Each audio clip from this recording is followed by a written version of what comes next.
That ending was for Andrew. What's going on, everyone? Andrew's in the building and Aiden's in the building today, and I'm Phil here, your host and your teacher for the day.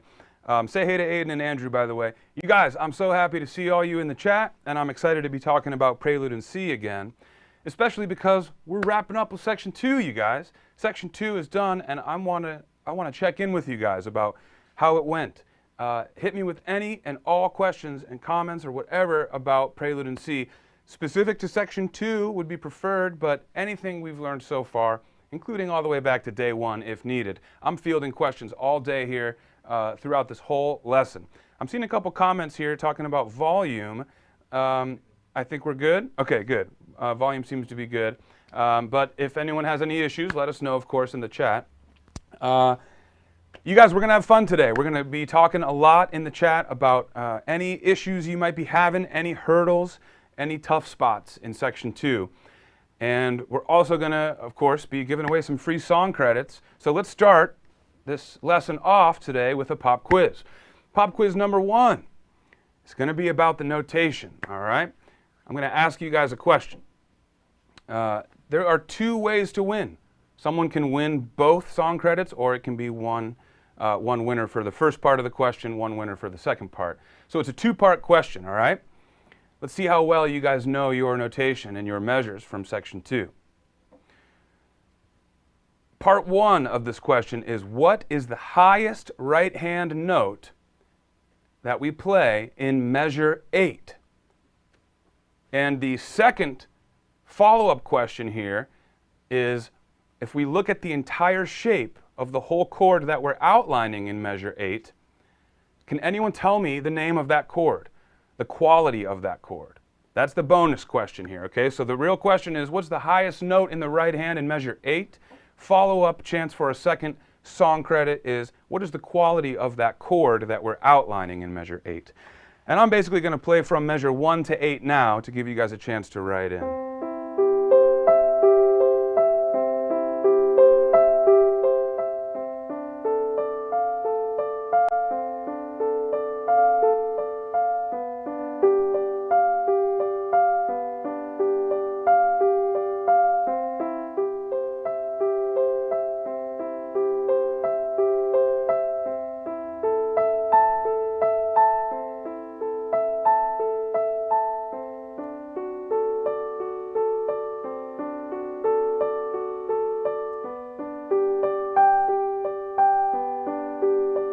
Here it comes.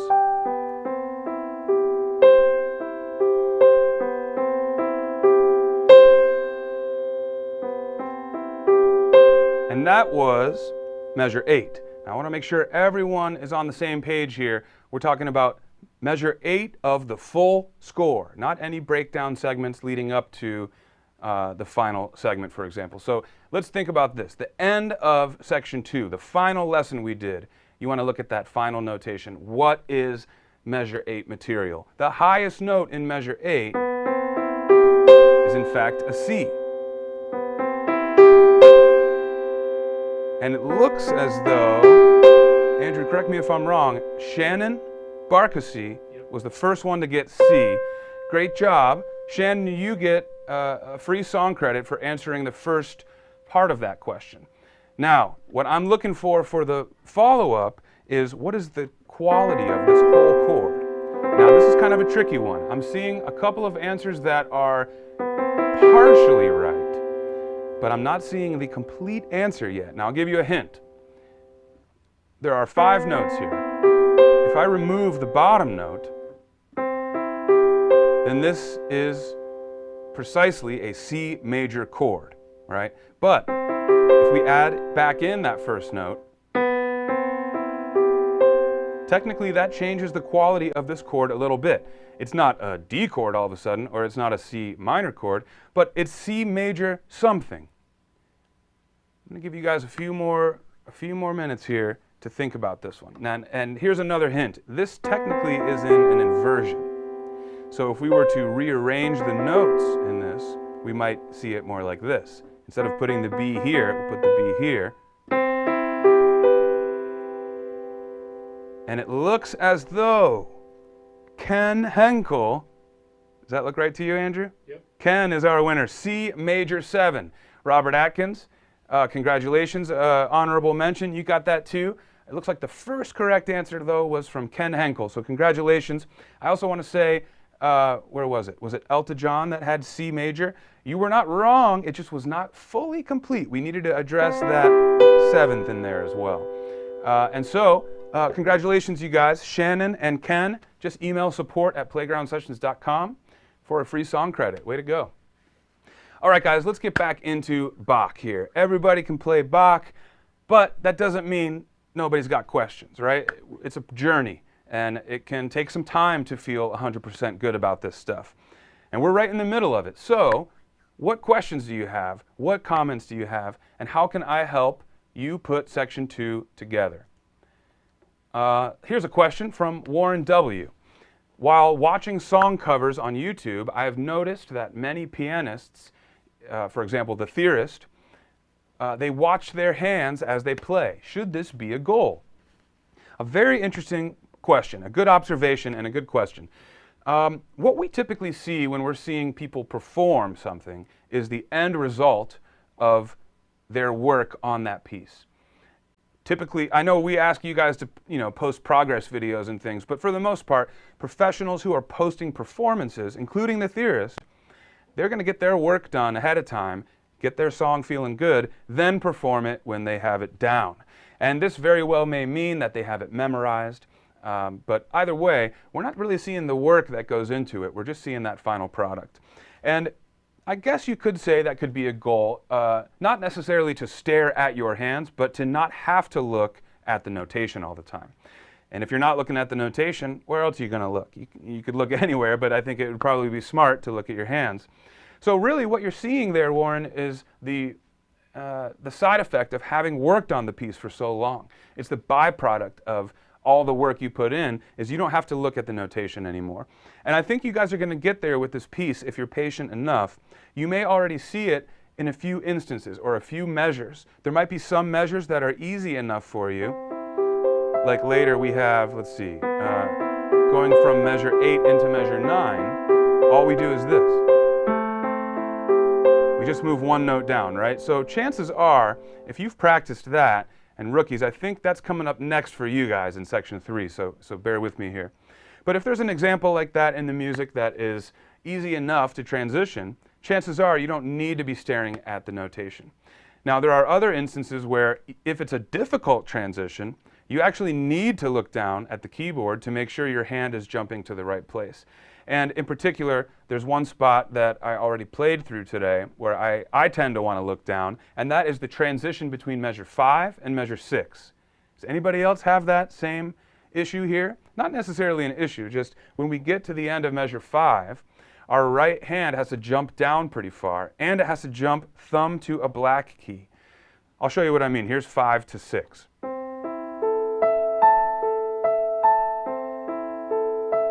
Now, shifting into measure 6, my left hand only does this, but my right hand has to slide down, completely moving from its position, and slide back, and my thumb has to land on F sharp.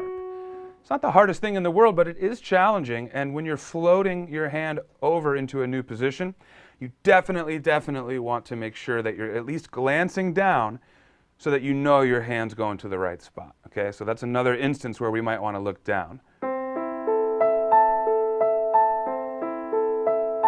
Now here I'm going to see C, D, and I'm going to look quickly down to F sharp, make sure my thumb gets there. Then I'm going to trust that my 2 and 5 fingers are in the right spot so I can look back at the notation. Now, as you guys start to work on memorizing this stuff, if that is your goal, then you can use the notation in sort of transitioning out of the notation. In other words, in the beginning, we use the notation pretty heavily to learn each new note and rhythm, right? But instead of jumping from there to 0 notation, we can kind of have a stepping stone where we still have the notation up, but maybe we're just using it as cues. And if anyone has seen the final wrap-up lesson for Section 2 yet, then you know that I talked about that a little bit there too. Typically, the way that this piece has been written, we can play in the first half of the measure, and then we can trust that the second half of the measure is the same. So during that time, we can look ahead to the next measure, and we can glance at the shape, or even just the first two left-hand notes. And then we can not look at the notation anymore if we've got that shape memorized. Then here, I'm going to look for my cue. What's my next shape? Oh yeah, B with my third finger. And now that's jogged my memory that I have to play the rest of these notes in that shape. And then as I'm playing it again, it's repeating, so I'm going to look ahead again. Back to C and E. Okay, cool. That cued me for that. So you can start to detach your eyes from the notation, but don't put the pressure on yourself to all of a sudden give it up cold turkey, okay? I know this is kind of a roundabout answer, but let me just get back and tie it in a nice bow for you, Warren. I think that your goal should be to eventually not need the notation anymore. And if you don't need to look at the notation, you can be looking at your hands, and I think that is totally fine.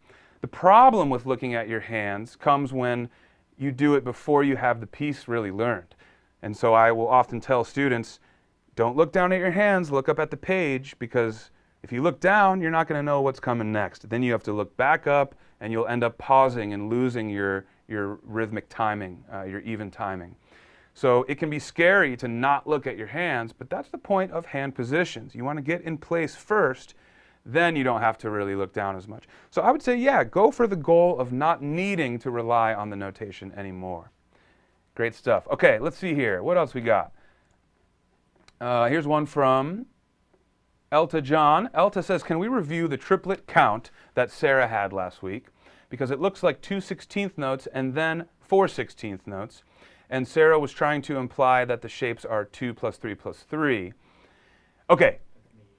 Oh, I see. That was a bit of, I see. So here is what I think about that. Last week, I remember this question, Sarah, and that was, there was a bit of confusion around that. And I think the reason is because we're using the word triplets.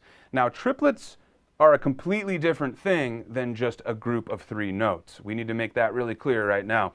We can have a group of 3/8 notes, 1 and 2 and 3 and 4 and 1 and 2 and 3 and 4.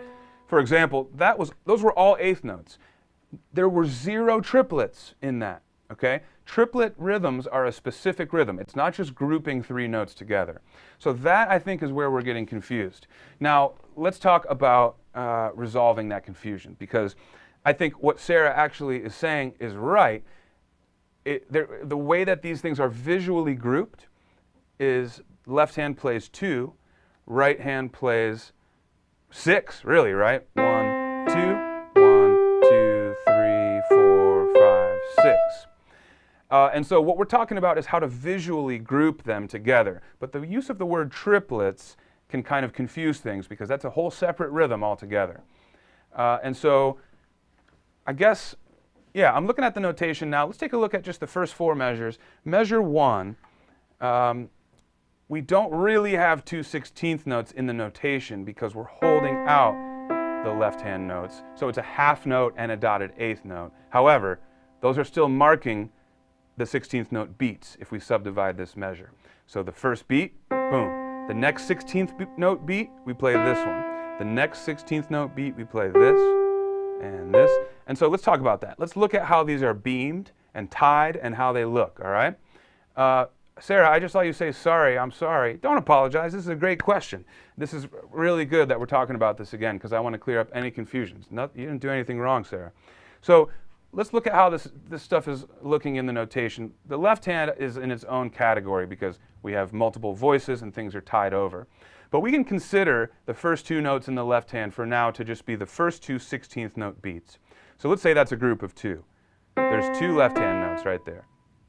And then the way that this is beamed here in measure 1, the next 2 16th notes look like a group of 2, right? Because it's simply those 2 notes beamed together. And then the next 4 right hand 16th notes are all beamed together.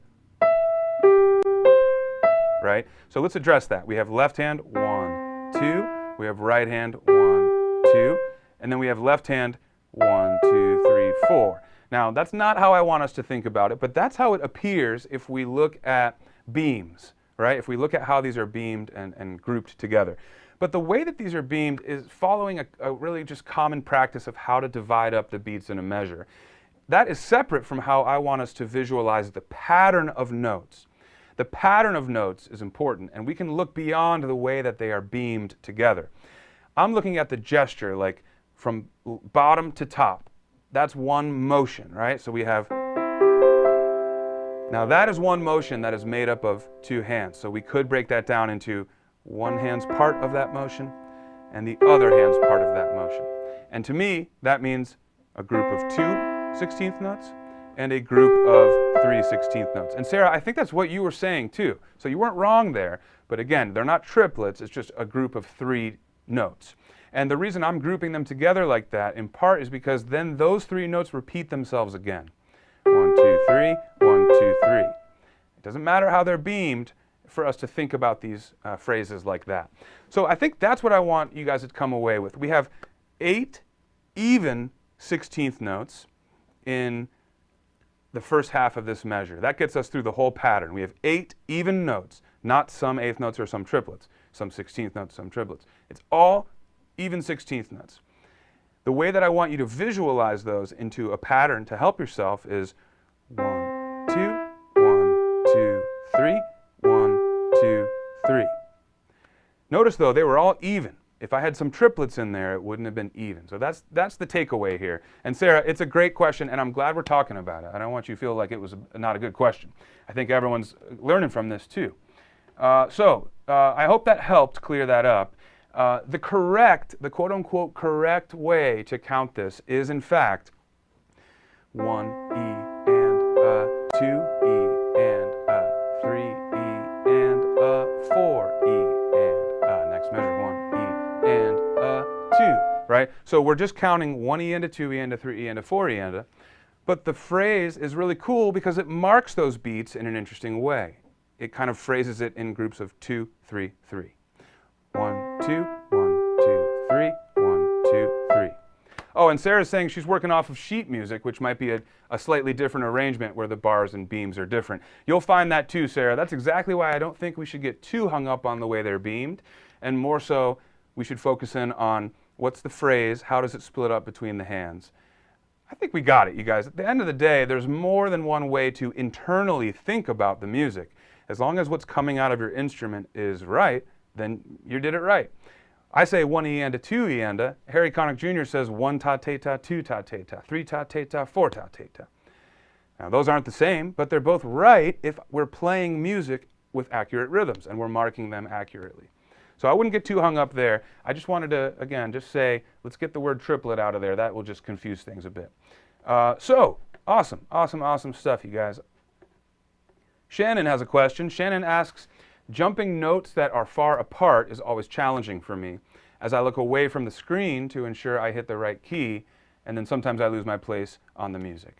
Any tips? Yeah, so Shannon, you're right in the middle of kind of what we were talking about earlier with Warren's question about, should I have a goal of watching my hands while I'm playing? So if you aren't feeling like you have a firm, confident grasp of all the notes and rhythms that you're about to play, then it is probably in your best interest to keep your eyes on the page. Now, of course, having said that, well, the screen here, I guess, right? But having said that, of course, I already mentioned earlier, there are times when I need to look down so that I can make sure I'm jumping to the right place. The key, Shannon, when you're doing that is that you look back up at the sheet immediately. So again, I'll take, was it measure 5 and 6? Let me pull that up again. Yeah, measure 5 going into measure 6 is where I tend to want to glance down. So I'll play that one more time. Here's measure 5. Now, I look down right now as I'm playing my left-hand notes, because I already know what those are going to be. So I'm playing them, and I'm looking down only at F sharp. I'm just staring at F sharp. And as I play my next left-hand note, I'm moving my right hand down.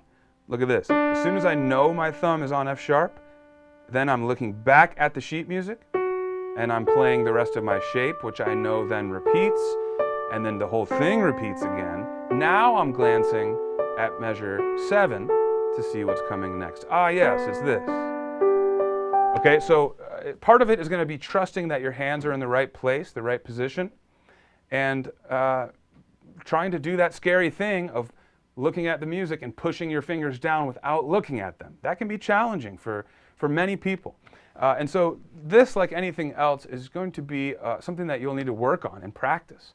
And I would say that the best way to practice it would be to try going slowly, because the slower your tempo is, the more time you have to look down, find your shape, look back up, right? Instead of speeding through it. If you can go slow tempo or even slower than our suggested slow tempo, that's okay too. I don't want you guys feeling like, you know, you're taking a step back in your progress if you have to slow things down, for example, or even if you want to revisit an older lesson. Those are all great things to do. And so, yeah, I would say experiment with this, Shannon. Experiment slowing down beyond the slow tempo button, and try seeing if you can glance down only as long as you need to, and then get your eyes right back up in the notation. And in fact, the scroll bar that's moving in the app should help you find your place again once you look back up at that page, I keep wanting to say page, at the screen. All right, I'm seeing a couple follow-up comments here. I want to make sure that Sarah and Elta are feeling good about that comment from before. So Elta's saying, so I get the 1 and 3 is C in the left, 2 and 4 is the E's in section 1. All right, so let's break this down. And this is important actually for anyone to take some notes on your own. And this is where I love that Sarah has a printout of the page, because you can write notes to yourself right on it. So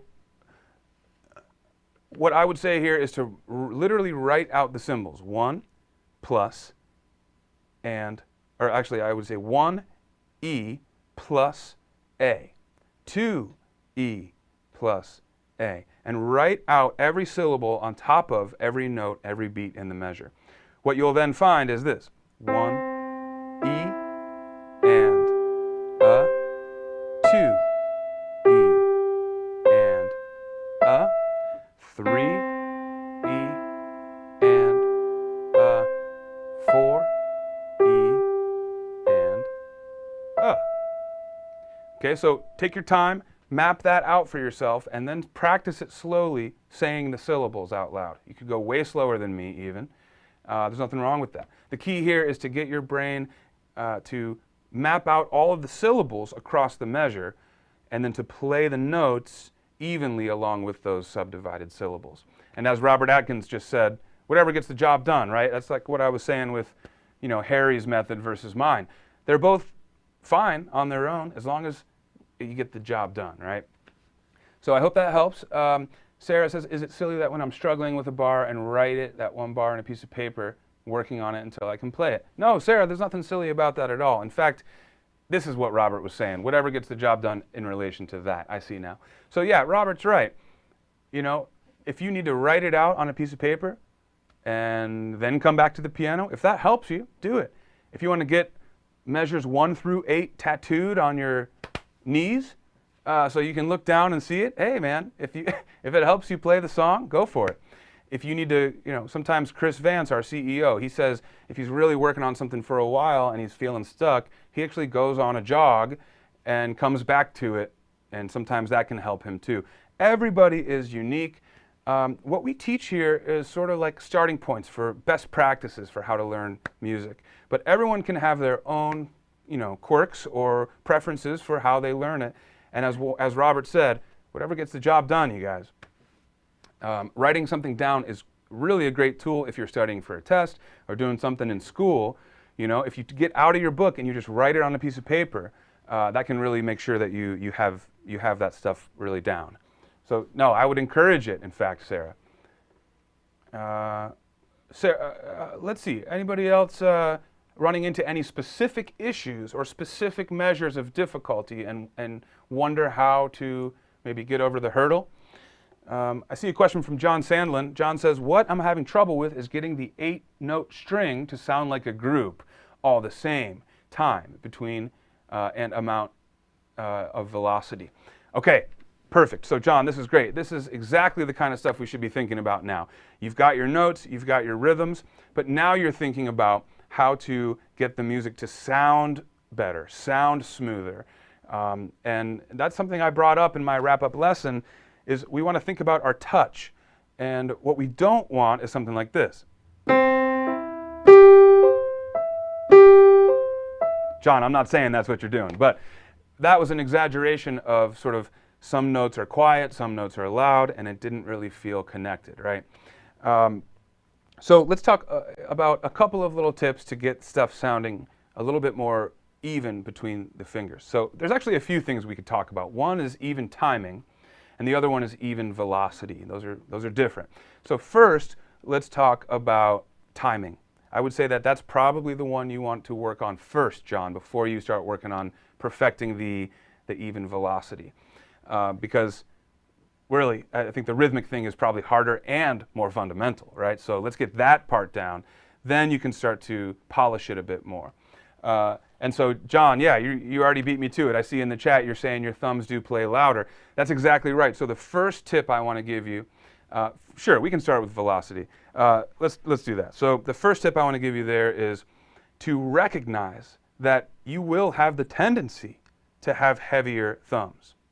Okay, that's right out of the gate. You need to know it's not enough to just think, oh, I'm going to play, mezzo piano dynamic. Here we go. Because you need to realize your thumbs are likely going to want to play louder. So what do?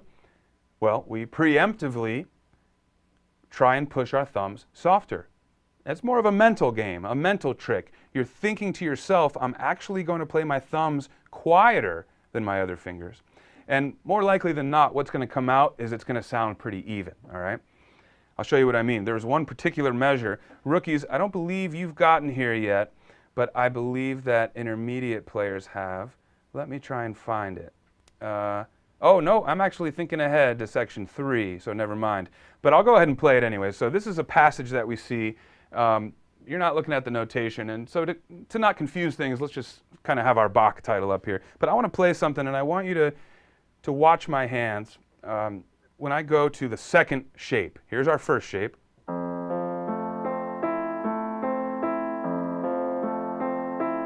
Here's the next one, ready?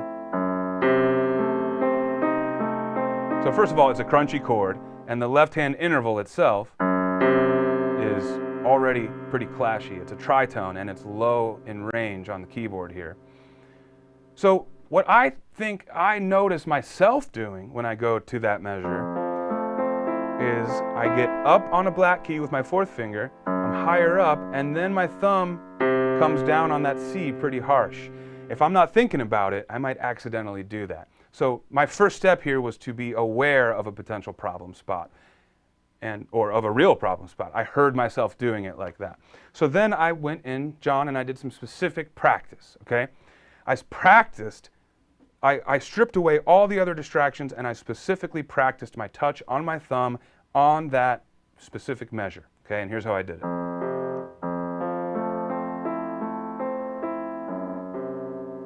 Did it again. And I'm going to probably do that 20 times in a row if I wasn't live here with you guys. If I was just sitting in the shed at home working on this stuff, I'd probably do it 15 or 20 times with the goal of having my thumb playing at least as loud, if not quieter, than that first note. Okay?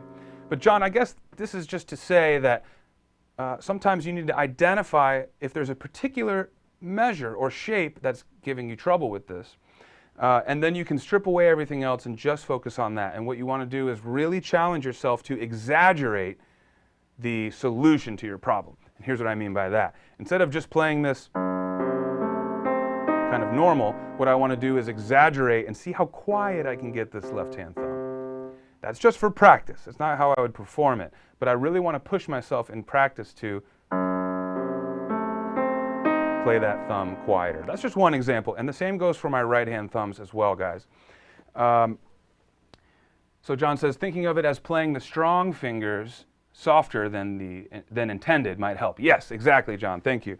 So if you're aware that you might be heavier with those fingers, imagine that they're lighter than the others, and imagine that they need to be pressed. The keys need to be pressed lighter than the others. That's going to round things out quite a bit. If you aren't thinking about it, chances are you may sound something like this.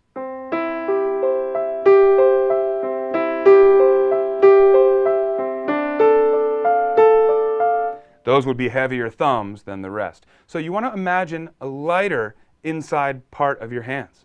And in fact, this is a general rule, I would say, for myself at least. Whenever I'm at the piano, I try to resist against the urge to, compensate with these three fingers for my weaker ones. And so to do that, I tend to want to rely on these guys more, which means I'm bending in and I'm lightening up these fingers, literally physically kind of getting them higher up and imagining them a bit lighter, okay? John, that's going to help a lot. Now, quickly, I'll say for the timing issue, which is separate from the velocity issue, what I would do is ask you to find the easiest measure for yourself. What's the easiest 8-note phrase? Is it measure 1? Is it something else? I want you to just loop it, and I want you to vary your tempos. One might say that it's not the best thing to only ever practice this stuff in 2 locked tempos, the slow tempo button and the full tempo button. Of course, those are great places to start, but if you've identified a problem with your even timing, this is one way to troubleshoot it and to sort of, really to fix it, I think, to help. And so try some middle tempos, John. Try some faster tempos, and try some slower than slow tempo tempos. You can use your slider wheel in the app to set a custom tempo. And your goal, John, is not to look at the notation. It's not to play through multiple measures. It's simply to find an 8-note phrase. Maybe it's measure 1, maybe it's not. Close your eyes, listen to that metronome. Have it on loop. I have my eyes closed right now, even though you can't tell. And I'm just going to loop this. And once that feels good, John, then I would encourage you not only just to speed things up, but to confuse your hands with different tempos. It might sound silly, but I really mean it. Go to a much slower tempo, then go to a really fast tempo, then go to a medium tempo. Don't just do it 2 or 3 times in a row, but 30 times in a row at each tempo. John, some of that might seem extreme, but I promise you, if you can train your hands to play this stuff at comfortable and uncomfortable tempos, it's going to help your inner timing a lot with this piece and anything else that you play. Great questions, guys. Let's see what else we got here. Shannon asks, let's see, Shannon has, what was the deciding factor to go with a classical piece rather than another pop piece? Was it mostly based on the survey, or were there other factors? Well, there's a couple things, Shannon, here. One is September. I mean, who knows what this really means, right? A lot of these made up. I know it's true that it's Classical Music Month, right? September is Classical Music Month. I don't know who picked that or who made that official, but we're told that September is Classical Month, and that was one reason, Shannon, is we thought we wanted to bring something to teach you guys and have it theme up to that. Now, you asked about the survey. It wasn't this particular survey, but we have put out surveys in the past asking, what people's preferences are for genres. More and more, we are seeing people wanting classical music, and that makes sense because as you get better and better at the piano, that stuff challenges you more than most pop music can. Now, I'm not putting down pop music at all, but I think historically we've lacked the classical library, and so we've been just adding to that more intentionally. Now, having said that, once we did decide we wanted to try to do something classical, we were influenced pretty heavily by our CEO Chris Vance's experience with learning this song himself. And his insight was, this was a few years ago, by the way, his insight with learning the piece was that even though it's a piece by Bach, who's, as much as he knew, he was one of the most famous composers of all time, virtuosic, this stuff might feel to students that it is inaccessible. But Chris had the insight that, you know what, this song is really accessible. It's really playable. And he wanted to share that with our community, and we all on the music team said that's a great idea. So it was Chris's insight into his own experience learning the piece that made us realize, hey, even rookies might be able to learn and play this by all means an advanced classical piece, okay? So Shannon, I hope you're enjoying it. It's been great to see everyone rise to the challenge, even if they may not have requested that song had we asked. But it really is a great song to learn, and I hope you guys see why by now. Those rhythms repeat, every measure outlines one shape. It's really cool. But yeah, it did have to do with the survey results as well. And so, yeah, we're constantly trying to listen in to you guys and make sure we understand what you want so we can be delivering that stuff to you guys. All right, Shannon's truly enjoying it. I'm so glad, Shannon. That's awesome. Great. Let me check back up here for a sec. Okay, Elta's asking a good question about accenting. Elta says, what notes in each measure would you accent? The high ones? Okay, great question, Elta. It's funny because we talked about John Sandlin's question saying that, you know, all 8 notes, he's trying to play them evenly, right? Even velocity, even timing. That is a great goal, and this piece in particular, it works well to think about it as a sort of a singular melody between both hands. In that case, in that sense, you could kind of think everything's about the same volume. Now, what I would say to build on John's question is that phase 1 should be being able to play this with even timing and even velocity. From there, I would say a phase 2 then could be, now how do we bring this to life? We don't necessarily want the whole song to be even velocity and even notes. What John was saying is we don't want to have accidental accents. We don't want this. That's not very intentional, right? But that isn't to say that you have to play everything evenly. So step 1, make sure you can do it evenly. Step 2, Elta is asking, where do we accent? I can talk about that for a minute. So I'm not necessarily thinking about accents for this piece. And I'll tell you why, because a technical accent tends to mean that you stand that note out from the other notes. So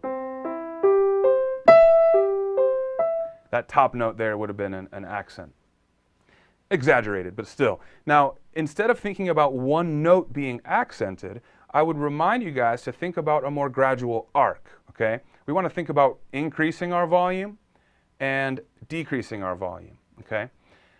And you could think about that as a more gradual accenting, sure, whereas an accent is a very quick one-note boost in volume or attack. When we think about an arc, it's much more smooth. So the result is not that one note stands out,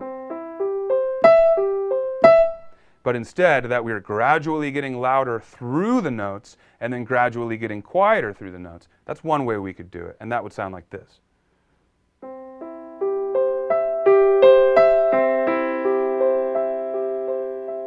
Okay, you could do something like that.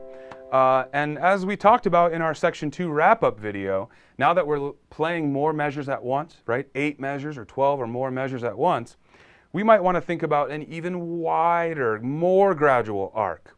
So I might play the first 4 measures total with one arc, starting quietly. Then I'm going to gradually get a little louder here, trying to take my time, not go too fast, too soon. Going to get louder here. Then I'm going to pull it back. Trying to keep even tempo for now, but just pulling back my dynamics. So that's an idea. That's one way to do it, all right? And where and how you apply your arc treatments really is up to you guys. That's where that self-expression comes in. There are more than one correct or right, good sounding ways to do it. So I encourage you to experiment. John's saying the arc is where he wants to be eventually. That's awesome, man. That's a great goal. Elta, Sarah, all you guys, I think what's important to remember here is that we don't get too far ahead of where we're at in the moment. And that means if you still need practice doing stuff with even timing or even velocity, please know that that is okay, you guys. That's actually expected. Everyone, even myself, when we're learning new stuff, we constantly have to go back and work on fundamentals to keep it fresh. So that's okay. But the first step would be to not try and get too expressive before you can actually do it evenly. All right? So John, I know that's going to come for you the more you practice. And I think, again, if you can vary up your tempos and try these things at different speeds, that might help you as well. I have a piece here or a question here from Lynn Stewart. Hey, Lynn. Lynn says, when I found out that it was Classical Music Month, I challenged myself to listen to a new piece of classical music each day. That's a really cool goal. I love that, Lynn. And she says, oops, I've forgotten to do that today, and it's nearly midnight in the UK. Lynn, it's not too late. Quick, pull up YouTube or Spotify, play a song, play a piece. And I might actually suggest, if you're looking for one, give a listen to Fugue in C major. That's also by Bach, and in fact, that is the very next piece in the book of the Well-Tempered Clavier. Prelude in C is first, Fugue in C is next. All right, so anyways, it's not too late, Lynn. You got this. That's a great idea, by the way. And Lynn actually brings up a great point. When we're trying to immerse ourselves in learning a piece, it can really, really help to find inspiration from other sources that are related to that. In other words, if we're talking about expression, by all means, you guys should go and listen to, try and find some performances of people who are playing very expressively. And just listen. You don't always have to be at the piano playing to be working on your musicality. Robert Atkins says, is the prelude to the fugue? Indeed it is, my friend. At least I believe it is. Andrew confirms. Andrew's my yes man. That's right, Robert, it is, yep. All right, let's see here. Robert Atkins has a general question here about, are there other methods besides finger exercises, such as the Hanon exercises, to build strength in your hands and fingers? There are, John. I would say that there are probably more than I even know, because there's so many books out there and so many different teaching methodologies. But it's funny you mentioned Hanon, even though that's so long ago, right? Oh, did I say John? I meant Robert. Sorry. Robert, Hanon was such a long time ago, but it's still one of today's best tools. And that should tell you something, that it really is a great exercise. It has stood the test of time, and it has gotten an infinite, an unknown number of pianists playing much better with better technique.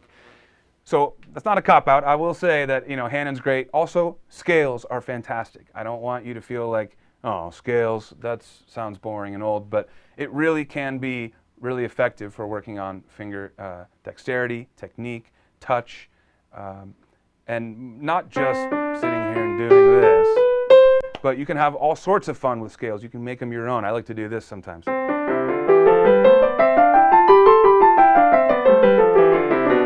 That wasn't right, but I like to just kind of sit down and make my own challenges up using existing exercises. But I would say Hanon's great, scales are great, and beyond that, you can soak up any measure or phrase in music that you're learning and turn it into an exercise.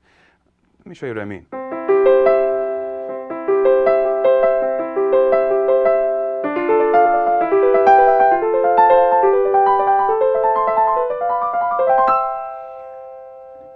What did we just do there? Well, this is a piece of music from Bach, but it also is just a little 8-note riff.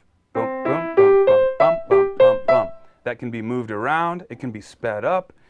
Anything can be an exercise if you have a specific goal in mind for what you want to work on with it, and you loop it and you repeat it over and over again. That's an exercise. Think about it. You're not sight reading or learning the music anymore at that point. You're simply repeating something physically over and over again to get it in your muscle memory. And that's just another way of saying building strength in your fingers or building dexterity or independence. All of those things will happen over time as long as you're giving all 5 of your fingers practice and you're varying up your exercises. I love making exercises out of anything that I'm working on, and I encourage you to do the same, Robert. But having said that, I bet there are still more exercises in that Hanon course that you haven't tried yet, Robert, and if that's true, I would encourage you to do that as well. Hanon really is a great method for that. What's going on, Jeremy Shilley? Jeremy's in Washington, very cool. Let's see here. John says, really, you want something that works the weak fingers. Exactly, John, thank you. So that's one thing where I would say scales maybe fall short. Watch this. I'm going to play a 3-octave right-hand scale.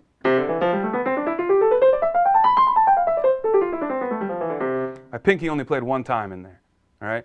So we tend to over-practice these guys, not even consciously. We tend to do exercises and songs where we lean on these, and we overcompensate for these weaker ones. So John is exactly right.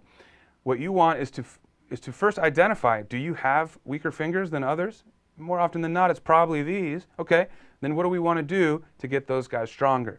I love this warm-up right here. I've showed some of you guys who have been around here on the channel for a while. I'll show it again for some of you newbies in here. I like to do this warm-up. It's just between my 5th and 4th fingers. I start on C. I'll go down a whole step to B flat. Then I go with my 5th finger to the note I skipped, half step up, and then I just continue that pattern. So down a whole step, up a half step, down a whole step, half step, whole step, and I'm only using those two fingers. So these guys are just resting right now. Check it out.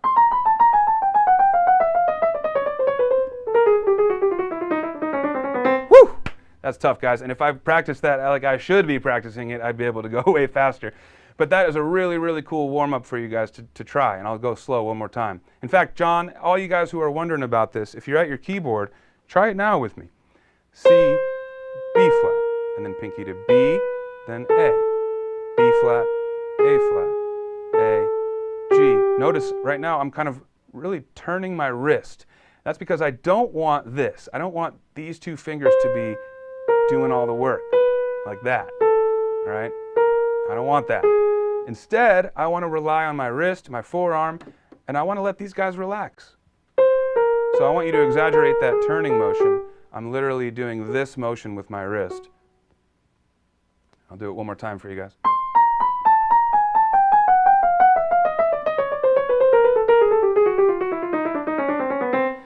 And it's a cool way to kind of get really familiar with the ins and the outs of the keyboard as well, in what's kind of like not a hyperchromatic scale. It's like a mega, a steroids chromatic scale.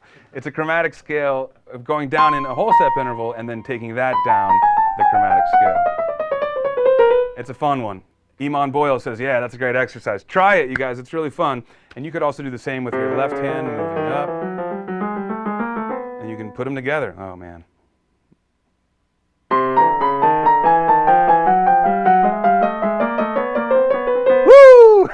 That was better than I expected. Well, you guys, I want you to really experiment with that. And you could, in fact, build that into your, every time you practice, do it 2 times right hand, 2 times left hand. It'll take you 5 minutes, and then you're done. If you do that at the beginning of every session, you guys, before you know it, you will really feel a difference in your independence and your dexterity here with those.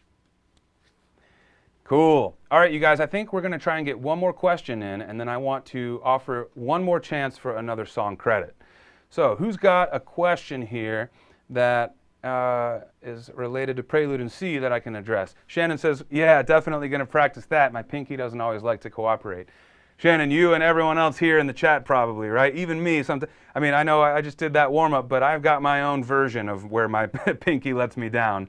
Believe that. And so, yeah, that's exactly right. I hope you guys are inspired by that, and I really want you to work on building that strength. Elta says, so you're playing each note with fourth and pinky. That's exactly right, Elta. Watch this one more time.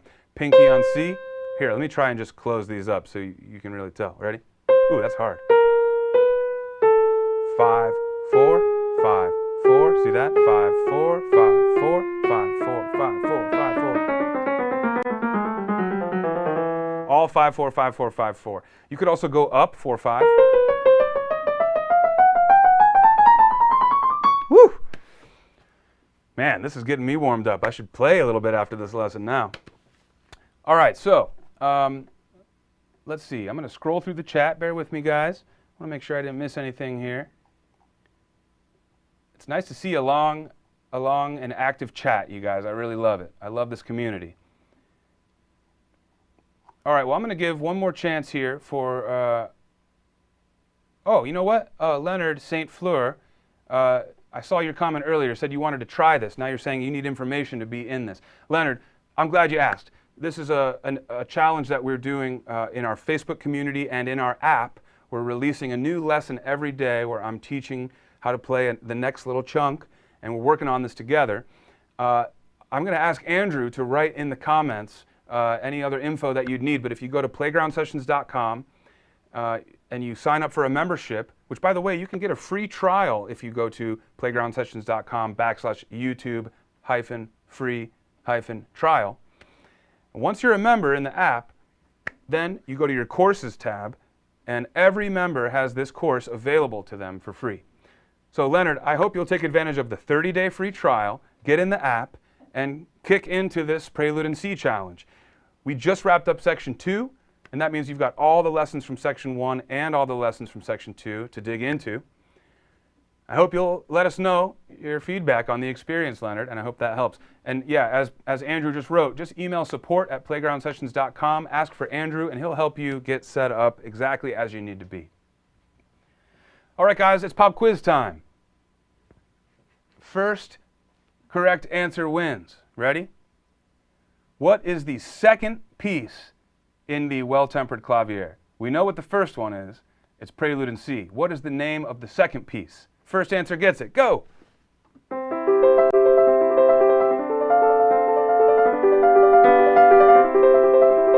It's like the Mario version. He got a star. Yeah.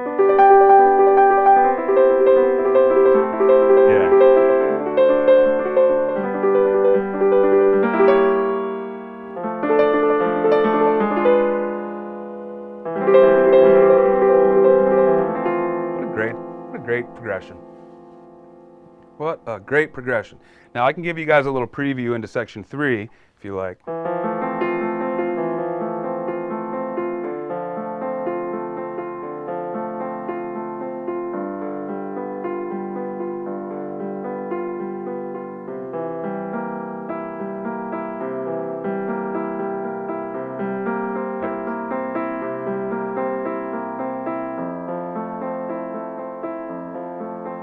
Here's that one where my left-hand thumb wants to be loud, so I'm going to go quiet. I don't want this. Then here's one of my favorite chords in this piece. Then it resolves down to...